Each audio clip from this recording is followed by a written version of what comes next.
Before we begin tonight, I want to send thoughts, prayers, and condolences to the families affected by the plane crash and helicopter crash and collision in DC, and to the families affected by the crash that happened earlier today in Philadelphia.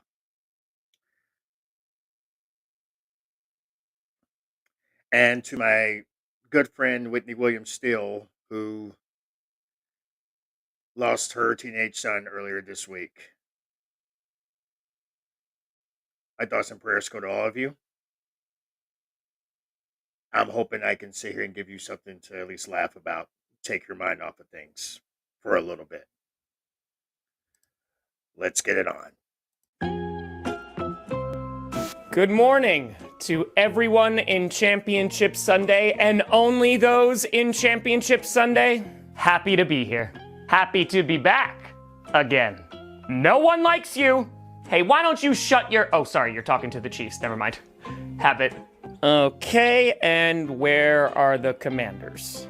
Baby, why don't you come over? Red wine supernova falling into me. Maybe he's sick. Honolulu flu, maybe. I don't care that you're a stoner. That's good. Red, white supernova fall right into me. Oh no, another team not showing up for the NFC Championship game? Reminds me of another team. I really don't appreciate getting invited here. Same. Well, if the Commanders aren't here, I don't know. I can fill in if you need. What the? On second thought, we can get right into the game. Yeah. Excellent. Okay, Commanders get the ball first. Nice long sustained drive. I'll be nice and give them a field goal. Okay, Eagles, what do you... Hey, Giants, this gift is for you. Saquon Barkley's 60-yard touchdown on his first carry. What is the return policy on this gift? Because I do not want it. Okay, then fumble. Fumble it is. Oh no, deja vu. From last week or last year's NFC Championship game? Oh, that's harsh. I have nothing else. Please let me have this. You also deserve nothing. Saquon Barkley's second carry touchdown. Maybe I wasn't being very clear. I would like to make a return or an exchange. Oh, like you exchanged Kadarius Toney for draft picks and then you won a Super Bowl? Damn. I do not want to be here anymore. Same. Let's just fast forward. If the Commanders aren't going to show up, the Eagles are leading 34-23. Ooh, hey there. You're too late. We're already winning. Mac Evans, what are you doing here? What? I'm not the Bucks. Marshawn Lattimore, get him! Mike Evans isn't in this game. Well, I took you down in the wild card round, but I'll do it again. Okay, I guess I'll just have him fight A.J. Brown. The Reader? No, DJ Reader got eliminated last week. Unless... Nope. Had to try. Yeah. Now you're just sounding desperate. Really? Okay, Commanders, welcome. You're currently losing, and the Eagles just recovered a fumble. Fumble? Is this the Lions game? Oh! Ouch. Okay, so the Eagles set up for a tush push. And Armstrong runs in and makes the tackle, because his arms are strong. Okay, well, you just got here, so let's take a beat. So we'll just say that play doesn't count. Let's call it offsides. Ref, flag. After all we've been through, flag.